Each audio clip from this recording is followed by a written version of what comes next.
our special guest that we have, our very own.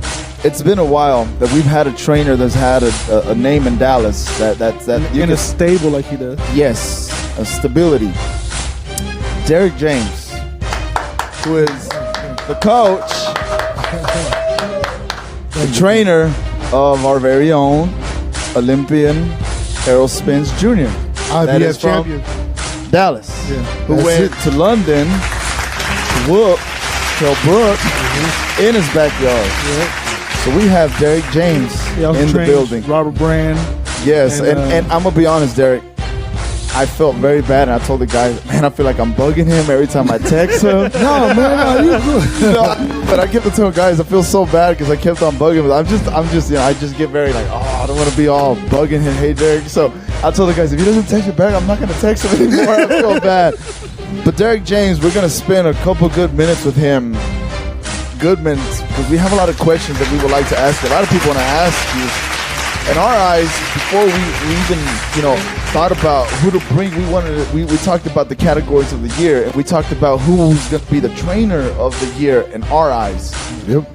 So we mentioned you, and then I said, hey, why don't we bring them? Because, you have the Charlo brothers. No, yes, jermell. Jermell Charlo. That knocked out Lubin. Lubin and Hadley. And Hadley. I was going to say Hadley for last. And Hadley. And they went over the pond and beat Kell Brook. Right, yeah. Yes. And even Robert still had a good year, even though he lost last. He lost like in October. Yeah, but still he went up in weight. Moved weight to take that fight. And that tournament. Yeah, so like everywhere we see Errol Spence right there with him. Like even for example, a couple weeks ago, last week it was at the Cowboys game with him with Errol Spence, if I'm not mistaken. Yeah. I went to Mavericks game during the beginning of the year. You were there with him. Everywhere you just right there with him, and I guess we can just jump in it. And the first question I want to ask is, how's the experience of being the coach for Errol Spence? How does that? I guess it's been a privilege for both of y'all. Yeah. How do you feel like that's the experience that you're taking on right now? Because after you got him, he'll come on the Charlo brother, and I'm sure there's gonna be plenty more that are coming up to you. And you have Robert Garcia as one of the top trainers. You have Freddie Roach, which for me is one of my favorites. Freddie Roach, Abel Sanchez. Yes, Abel Sanchez. And so then, have you thought about maybe that's gonna be me in a couple of years? And speaking to you, you like to stay low key. Well, yeah, man. I never thought about it. This is my whole thing, is to be the best I can be, and what I mean by that is that's my whole focus, that's my whole goal, and being the best that I can be is the best trainer, the best father, the best husband, but whatever it is, whatever. Yes. So I focus on myself and developing myself and getting myself together. I never thought about possibly being trainer of the year. I never gave it a thought. But now it's funny because now it's like right here. Yeah, okay, man, I want it then. I mean, if it's for me to have, I want it. But other than that, I just focus on myself, focus on being the best shape I can be in, because with Errol, he pushed me with a lot of intensity, high level, so I got to be in shape. I can't be like, we may go 25 minutes straight on the mitts. Yes. And he says, 10 more. And I got to do 10 more. I can't say, hold on a minute. And I got to be able to do it. So I run every morning, hit the heavy bag, ride the bike. So I still work out, because you can't keep up with these guys, or you can't get them accustomed to something, then you dial back on it. And his idea of being successful has risen, and I got to keep rising with that. So it's cool, man. It's a good situation. How did that relationship start with you and EJ? Well, what's funny about, I used to train at the gym with him. Mm-hmm. But I never talked to him, because I would always come in just to work out. I never talk. I don't believe in talking in the gym. So, but then I went to I went to a black glove boxing match, and I went to the fights, and he was fighting in the ring. And just so happened, I sat up in the stands. His dad was videoing, and his dad was sitting there. I said, man, look at that, man. He keep throwing the same punch over and over. And he kept doing double jab left, double jab left, double. I said, look at that. That's kind of crazy. He's like, yeah. He said, can you help him? I said, yeah, I think I can help him. And that's kind of how it started, from that, that conversation. Wow. He was an amateur when he was an amateur. When he was an amateur, he was like 2009 or something like that, yeah. And how did that Charlo relationship get with you and Charlo? Well, what's funny is that we kind of we'll fight on different cards. Cause we fight on Golden Boy cards back then. Right. And then we were all, Errol, myself, and Jermell were at the Mayweather-Pacquiao fight. Okay. And so we're sitting up watching the fights, and we're in the like where the weigh-ins, they're partying and everybody kind of having fun. And Jermell says, "Hey man, if I ever leave my running, I'm coming to you." I said, "No, man." So don't put me in that, man. I got a lot of stuff going on in Dallas. Don't put me in that. And then he was like, "No, man, I'm free." And I said, "No, So I was like, I don't want to be a part of that. But then somebody, because that whole weekend he hung out with us. Right. Maybe he was trying to just see the vibe with us, because he's really cool with Errol anyway. So, and I knew him, but I kind of didn't know him, And so somebody called me, like the guy Todd Harlop, who was our cut man that passed away last year. He called me and said, "Hey man, Jermell wanted to see if you were training him." I was like, "What?" He said, "Yeah, he's gonna leave running." I said, "Okay, well just let me know." And then maybe 2 months later, he called me, but he called Errol first and got Errol's blessing. Okay, that's cool. Then he called me, and it was on after that. See that's something. Like what he just said about getting the respect. Well, there's a respect thing. Yeah, that's pretty straight. So when he went to you, did you see what you could? You obviously already seen him fight before then. No, I never. See what happened? No, he fought on cards with us. Yeah, but I stand. You're always busy with. I stand in the back with Errol. I never go out and watch the fights, so I never really seen him fight before. And I saw the Varnes Motorosian fight, but I kind of watched it. I kind of just didn't watch it, So after that, I had to sit down and watch the Varnes Motorosian fight with him fighting Varnes. That was the last fight he had, so I had to see what I can go and what I can work with him on. So I watched it and I saw what I could work with him on, and that's kind of how when he flew, because he was like, "Hey coach," because I was like, "Man, I don't think I have time for this, but maybe I can do it." I said, "Coach, I'll come next week. I'll come this week." I said, "Man, hold on, wait a minute. I'm coming this week." I was like, "Man, this cooled out." Yeah. But then he said, "I'm coming," and it was like the next week, so I had to hurry up and try to watch him. And he came in, I had a game plan for him. I had kind of something I wanted to work with him on, and make his jab better and teach him some stuff. And he was like, I never knew this. I never worked like this or whatever. So it was cool, man. When they came, how involved are you on any other fight and setting up a fight? Are you involved at all when either Earl or Charlo sets up a fight, or? Well, before it was like we were more involved, but now it's all about the rankings and ratings, Yeah. Or they'll call me and say, "What do you think about this guy?" That was before, but now it's like, this is who it is. Jermell fought 2 mandatories in a row. I mean, so Errol fought, Kell Brooks, so he was a mandatory. So it's kind of like, at this level, you kind of not. They're gonna kind of tell you, because it's like all with the rankings and whatever. And voluntary, he'll talk to me. We'll talk to his management and say, "Okay, it's this guy, that guy." So, The reason I ask is I don't know if it was like, if they fought really close together, or PBC's like, "Hey, you're training that same guy. Let's try to spread it apart for you not, stepping on each other's feet in the gym." I don't know. Basically, when they're both setting up for fights, you set up enough time. Somebody comes in the morning, and somebody they train together. No, they train like, I have it to where I never want them to see each other. So you're just basically giving the time, the respected time. So I train Rob Brandon in the mornings at my job. I train Errol, then I train Jermell, or vice could be Jermell or Errol, whatever, whoever wants to go first or whatever. And so I don't like it to where, because everybody has their own time. Yeah. So I don't want to run, because if Errol walk in the gym when Jermell training, I'm not going to talk to him. And vice versa.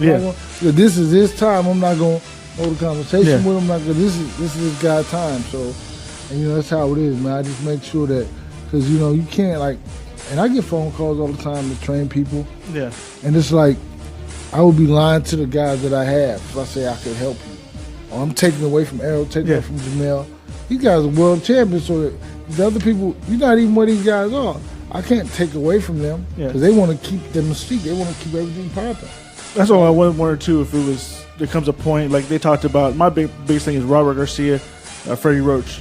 I don't know if they get themselves spread pretty thin with all the guys. That's what happened. Yeah. So I know they got a good assistant, I guess, with both of them. But I mean, it's not them. So I mean, so I don't know if with that point, if you'd be like, "Hey, I'm spreading myself too thin on this deal." I know that already. So people, I have my brother's my assistant, right? Mm-hmm. But it's like I said, people don't come to Dallas to train with you. Yeah. Come to Dallas to train with me. Real tough. So I can't Shade. lie to them, man. Yeah. You know, and Yeah. tell them that I can give them something that I really can't. Yeah.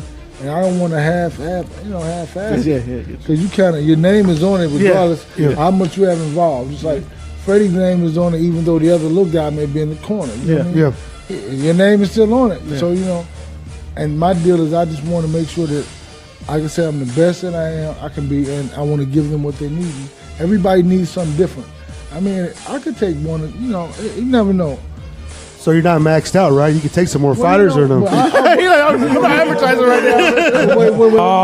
But at the same time, I work a job, man. So I work 7 days a week. I never take off. What's your other job? I'm a personal trainer. So. But I teach boxing, so boxing specific. Like I do, like the top 1%. You know, like I train Ross Little Jr.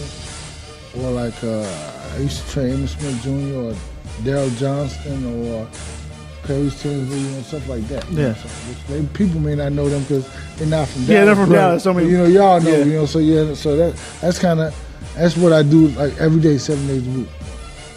I never take off because I travel so much. So that's why you stay in great shape then? Well, I do my best, man. You know, I do my best to stay in shape. But really, that's for the fighters, you know, because you know, Errol, like I say, he wants more. I can't say no. I got to keep working. You know, so I gotta stay in shape. To reach that capacity where you know he wants to reach his ultimate goals. Right. But I have a question for you. A couple questions, obviously, but I saw that he would train sometimes or prepare at the Mayweather boxing gym.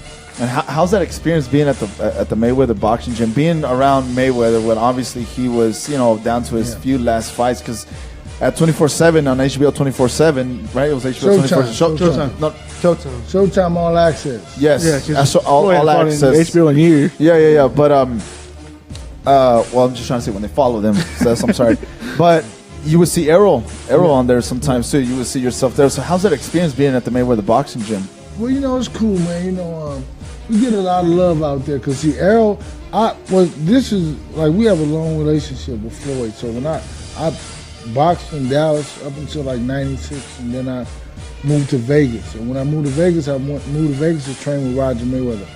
So Floyd had about 7 to 8 fights. So we would train together every day, you know, whatever. And you know, that's kind of how our relationship started, our friendship started, to where we would hang out, you know, a little bit every now and then. And then it's like 10 years later, 12 years later, or whatever. Now he was sparring with Errol. And I said to myself, so I wonder how he's gonna feel when he sees that I'm his trainer, because he didn't know Errol, you know. And so he brags about him a lot. Yeah. And I came he to the co-signs gym. for him. But it's funny, they was shooting at All Access, and I came in the gym, and they were like, Linda Ellerby's like, well, we're not gonna spar with you right now. We're not sparring with you no more. No. I said, no, man, you know, he got a fight coming up too. They wasn't gonna spar with Errol anymore. And so we said we'll work out. So we're in the other ring working out. And Forrest said, hey, man, that's your trainer? Yeah, it's Errol. Like, yeah, he said, that's my guy. Because like I hadn't seen him since like 2001. So it's like 2012 or so? Like 11 years, man. So it was kind of like, you know, it was cool, but you know, it's a lot of energy in the gym, man. A lot of fighters in the gym, a lot of energy, and they show us a lot of love. So it's real good. They respect Errol and what he does. So is it true that he gave him a black eye? Or? I mean, you gotta see. You know, man, you gotta see the All Access episode. You gotta look real close. Yeah, it's true. He knocked down Broner too. Or? Well, man, I'm not gonna. You gotta go watch it. You gotta go. But listen, he openly admitted to, you know. Yeah, I think in the early interview where he said, it was just like, you know. I mean, he got tired of asking the same questions. He's like, fuck, I just put it out there to tell the truth then. Well, you know, that's what I told him. I said, if you just, it'll die. But once he told the truth, nobody ever talked about it until today. Well, you know what's the funny part? When Canelo fought here, Errol came and talked to us, and one of the guys asked him, hey, is it true? And he always disregards that question. Yeah, nah, man. And he just disregards it, but he's like, you know what? We'll go to Derrick. We'll ask Derrick. Derrick will tell us the truth. But you know, I really kind of like, you know, I only say what I hear him say. Yeah. So I'm the trainer. I work for him. So I only go off his lead. So if he's telling something, I'm gonna tell that too. But I can see it's like synchronized swimmers. That basically, like that's what I'm getting. That's the vibe I'm getting off of you. Yeah. And another thing that caught me from surprise that I was gonna ask and I was gonna write it down to tell y'all was I've never seen Errol he doesn't talk smack. He never is like like me, watch me. It's all about me. I've never seen that in him. Yeah. And even when we're talking about it, and I've heard from a lot of people when we ask him, is he doesn't really not TV. He doesn't like to doing all that stuff.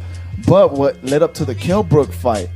Like when I started seeing the interview, how they were talking trash and they were going off of each other. Like how did that start? Because I was like. Yeah. Well, this is what it was, man. So really, it was kind of like more or less, we were sitting and his trainer started talking trash. What'd you say? Meet me outside? Well, I did say that to him, though, but, that was on another press conference before the fight. But, he started talking trash, and then Errol, he was trying to discredit Errol or whatever. I said, and then Errol said, how many fights? So he's like, these stats, these numbers, and what I quoted about how many fights he had, fighters he had fought who had bad records. I didn't even know that he knew I knew that. I mean, how did he know that? We never talked about it. So when the guy started coming at me, then Errol started coming. Like it was like I'm getting him for going at the guy for talking about Errol. Errol started getting at them for talking about me. So it's kind of like we were sticking up for each other, man. Yeah, and I guess Kell Brook tried to get under his skin. I guess he tried to get under him and trying to flare him up. Like he's a young cat, and this is my backyard. I'm gonna intimidate the crap out of him. Obviously, it didn't work. But I think when everything was over, I saw an interview with the trainer. He said we knew Errol Spence was a good fighter. We just had to play it like that, like kind of like act like he wasn't what we already knew or felt like he probably was. So that, that's what it was part of their showmanship. We just kind of like, man, listen, man, we really quiet. We don't talk trash, but we're not gonna let anybody run over us. I'm not gonna let anybody disrespect him, and it's obvious he came back the same way for me. So I mean, just like with Jermell Charlo, I don't let anybody like cross the line with them, because it's like for me, I feel like I'm security. I'm the security guard. Even though I'm the trainer, when I'm out, I'm like the security. I'm looking around like me, the teacher. I'm scoping the scene, right, to see if everything's okay. And so when somebody come at Jermell, then I'm it may be some rob. It's gonna be the same thing. So how rewarding was that to win that WBC belt? I mean, IBF belt, and they're Kell Brook's hometown. How good? It was crazy, man, because it was good. The people showed you all mad love. It was like they were great up until the day of the fight. They turned on you. Yeah, man, it was crazy. Hey, man, it was like they were like. And what's funny is a guy from Dallas. The guy who drives the Tesla. Okay. That guy, right? That guy. Yeah. I'll tell you about that in a bit. He was in England, and he drove us back to the hotel. And one of my clients went over to the fights, and I got some American flag from him. So he dropped us off, and we tried to get to the hotel, but the streets are all blocked off. So the guy drops us off right. It's like about 4 or 5 hours before the fight, but they were lined up. Listen. Outside the arena tailgating for a boxing match. Right. Listen, so I had the flag in, man, but I had mine like small. One of Errol's friends had a flag and he didn't fold it up. So he's walking with it, and I was like, oh man, come on, man. You put us in the middle of all these people, he got this flag, they gonna know where we are. And so it was kind of crazy, but they got a little hostile and said a couple things, but it was cool, man. It was great to hush them up. That's really what it was about. Was that in my mind I'm thinking about every one of these people in here, and he's shutting you up, he's quieting them out, and that's kind of what I was feeling, Yeah, 'cause I was watching that fight. Told you I went to Studio Movie Group where everybody was at. I was watching it. I guess most people in there probably don't watch a lot of boxing. They're just a fan. So I was like, man, at first it started off kind of slow. I mean, he's not looking the same like he usually does. So give him some couple rounds to fill this out. And after he started taking care of business, everybody started getting hyped up. It was cool. It was great to see him win that belt. Especially that fucking place got hyped once he knocked him out. So I was like, it was pure greatness. What got you into boxing yourself? Because you used to box. What was your record? Well, I started boxing when I was like 5 years old at the Oak Cliff Boys Club. So that's kind of feeding into the little toy drive. But so I started boxing at the Oak Cliff Boys Club, and I started at 5 years old back in like 1977. And I mean, you should say your age. You want people to know. yeah, I'm okay. No. I love my age, man. You know what I'm saying? I'm for real. So yeah. But I started fighting back then, man. And my older brother went to the Boys and Girls Club, and he started boxing. And now I wanted to be just like him. Yeah. Now I started boxing. So that's kind of how I got into it. And then over years, you just get more serious. Just like all these little local kids. Yeah. And that's why I go watch the fighters fight, because you can see a kid and you never know. Excuse me, who he is or what he'll develop into. Future-wise, because I mean, as a fighter, did I win a world title? No, but I fought for titles, right? But what happened was, everything I did to get to where I am is what made me into the trainer and the person that I am. You know, so I like that. I love it. Do you feel that the boxing scene is bigger now for Dallas compared to what it was when you were coming up? Nah, man, it was crazy. I mean, we had more gyms everywhere, and like at the Dallas Golden Glove, we had 11,000 people at the convention center. See, they fight at the little bit small. That's kiddie land, man. Listen, we fought at the convention center, and it was sold out every night. Oh, dang, that's crazy. Like it was crazy, man. So you grow up with the atmosphere. Everybody knew who you were. Like you were like really, the Dallas Morning News covered it. The television network should locally covered it, and it was good, man. I mean, we were like stars in the city because everybody read the papers. And everybody came out to watch the fight, so it was good, man. Let me ask you something else. What's the most frustrating part is being a coach, dealing with the fighters? What's the most frustrating part? Because there's a lot you got to deal with. I mean, I have good guys, so I mean, I don't have to deal with a lot of stuff, man. Really, I'm gonna take the craziest thing about this, man. So look, I used to watch. I don't really watch boxing that much. I watch no sports. Why? No sports. I figured you'd watch a lot of sports. Nah, being a coach. man, no sports, man. I really don't. Cause I mean, it's like I used to watch football. I mean, everything. I used to watch basketball. And it's crazy because I don't know what happened to me where I just don't really. I mean, it's like I watch individual sports, so I might watch some tennis. I watch tennis, and so I watch like maybe some golf, but really not really. But really tennis and boxing. But you know, it's like and you know, but what's most frustrating is people. You know what I'm saying? Like even like I know you saw on your thread the other day the cat was talking trash or whatever. Like what's his name? I was like, man, he kept coming up. I was like, I'm over here fucking constantly looking at my phone. What the fuck is this dude talking about? Yeah, like, I mean, so that's kind of like crazy. So you know, and you got to be like on the humble. And like really kind of just don't get into it. I can't get into it with the guy. I saw it, right? I was like, man, you know, so, you know, I found, and Errol, what I would say, man, then he told me this 2 years ago, man, you can't read the stuff. So he's 25 at the time. Like, don't read anything they say about you. Anything they say, but don't read it. I'm like, what? I'm like, but that's the best advice, you know. But just so happened when I saw it, I was like, what the heck? I'm reading, I'm like, man, you know, so you just got to kind of be like, hey man, I found a way to deal with it. You know to be honest, I don't even know if that's really Berkshire Jr. Yeah, I mean, I was like, anybody can fucking say their name something on Facebook. Yeah, you know, I doubt it. But what I did, I just type what I'm gonna say, and then I just delete it. It's like, was it Herm Edwards that said that shit to the players when they came to the NFL? He said, stay away from Twitter. Don't tweet anything because, you know, whatever's on your mind at the time, you might say something stupid, be like, oh, fuck, I fucked up. I should have said that. But everything I say is well thought out, right? but I type it in and I just delete it, man. So it's like, basically to me, like I said it, I put it out there, I read it, I read it back. Like you read it for like 5 minutes? Yeah, I let it go, man. I delete it, man. And at the end, he pushed hashtag thinking out loud. Nah, man, it gets you in trouble, man. Yeah. So you mentioned that obviously we know that you're a boxer in the 90s. What would have been your dream fight if you could fight anybody? No, it was like it could have been a Roy Jones fight or something, you know. Because at that time, it could have been a Roy Jones fight, you know. And stop. or something like that, you know. I wouldn't have been a bad situation, you know. I would have liked that. How easy is it for Errol Spence to make 147? Do you see him moving easy, up? Man, he weigh 155 now, man. Really like 150 something. He was in the gym and I walked behind the scale. He 155. The fight is a month away. This was like a week and a half ago. So people.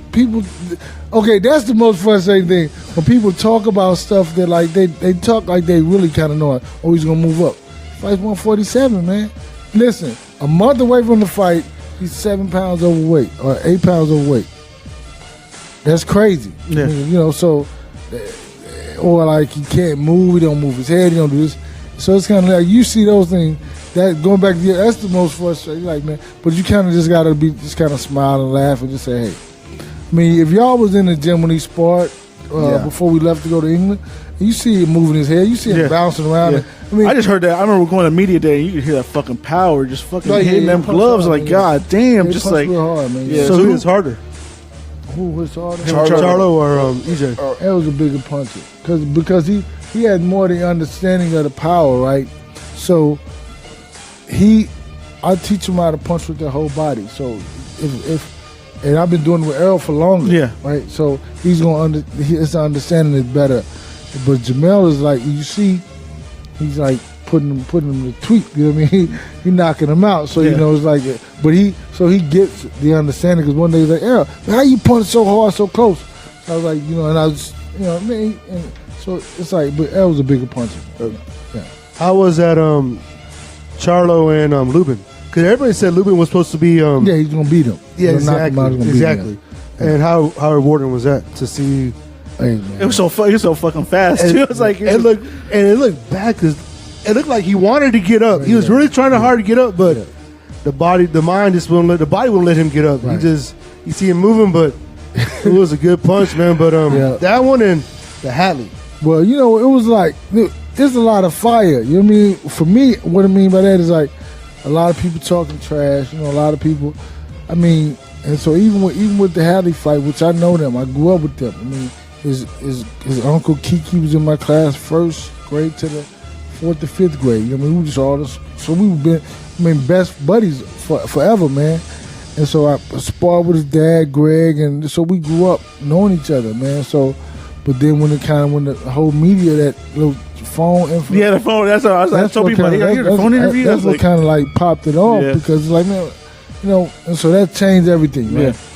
I mean, but I was just like, and I told his uncle, I said, listen, I know that we're cool and we grew up together, and I said, but what Charles' goals are, your family adapted to those, and now they're your family's goals. Yeah. And I'm the guy standing in front of it. And I said, I understand if y'all have issues with me after this fight. I understand that, but I don't have nothing towards y'all. I'm not mad at y'all or whatever. But when we got to the fights, man, it was just like crazy. I mean, it was crazy. So that was very gratifying. And then for the Lubin thing, because it was like, man, they doubted him the first time. So then he doubled back, fight Lubin. Everybody that got him picked to win.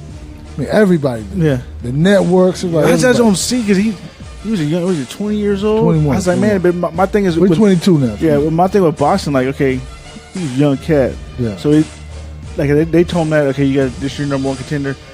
I don't know if he could say, hey, I want to wait a little bit, or if he says I'm gonna wait, if the opportunity will ever come back around, they'd be like, you got to take it then. I've seen it plenty of times with other fighters. They might not be ready for. Yeah, but see what Lubin did. He said before I signed with them, I saw an interview where he said I made sure that they could get me on a fast track to fight for a world title because like with him it's like everybody around him was telling him he was great. Yeah, I never tell Errol or Jermell you great. Never, like never. Rob, never. No, we always got something we can work on and get better at. Yeah. I'm going to say you look good today, you did good today, but never like you great. But everybody was blowing him up, so he believed it. Yeah. You know what I mean? Yeah, that's why you can't have that many yes men around you. Be like, nobody's going to help you out. Be like, everybody can kiss your ass. Be like, hey, you're great. Be like, somebody's got to tell you, you're in line and shit. Tell you the truth, man. I mean, that's part of my job to where like they get mad. I heard an interview Errol said, man, my coach get on my nerves sometimes, but I appreciate it. I'm telling him over and over, do this, do that. I'm not gonna let him slip, because like if you got a guy fighting and he's like this, but by the fight time his hand is down here, so he's gonna get hit with a shot. It's too late to make the exchange in the fight. You got to do it in the gym, So, but yeah, man, that's what it is, man. It's good, man. Yeah, I think we'll almost let you get out of here, but one thing we got to talk about is the toy drive that they're having. Yeah. Tomorrow's the last day, right? Tomorrow's the last day, and this thing is very significant to me because I grew up in the Boys and Girls Club, as I stated before. I went to Oak Cliff Boys Club, and so I do understand this is something very passionate, something near and dear to my heart. So if everybody can come out, or anybody can come out, bring some toys out. A lot of people been supporting. I really do appreciate that. And what's funny about it is this is Errol's idea, though. Okay. Because I'm a North Texas food fund guy. Okay. I believe in feeding people. So I believe in, you'll see next time. I'm having a tournament coming up in the springtime. It's going to be about feeding kids and feeding families. That's what I said. It's good. I was telling them before it started. It's great because Floyd does it every Thanksgiving. He gives out toys for the kids. Yeah. Oscar does it with his fighters. So it's great that girls can come back to Dallas and do it. Yeah. If anybody wants to donate, it's 4816 North or Worth Street, Dallas, Texas 75246. It's a Boys and Girls Club of Dallas. I think it says open 8:30 to 5 tomorrow, and tomorrow's the last day to donate if you want to take some toys out there for the kids. Yeah, I'll take some more after that, but yeah. Oh yeah, they'll keep taping because the kids need them. But the reason why the 18th is the cutoff date is because of the boys clubs close on the 20th, and they want to be able to get those toys out to everybody out there. So it's good, man. So we appreciate you coming out, man. Yeah, seriously, I learned so much from you, and there's a lot of things that Burley Brooks or you did. Yeah, that's my man. Yeah, old boy can scrap when he trained with Alex, and there's some things he quotes you. When he puts in his Instagram, he said, if you're doing the same thing over and over again at the boxing gym, you're not progressing. I forgot. I was trying to find it right now on my phone on his Instagram, but there's a lot of things that you tell him that I feel like it prepares him mentally, and I'm sure you tell that to Errol. But Derrick, seriously, it was a pleasure. It was a privilege to have you here. Hopefully it's not the last, and next time when you come, you bring Errol with you after he gets that win at the Barclays Center.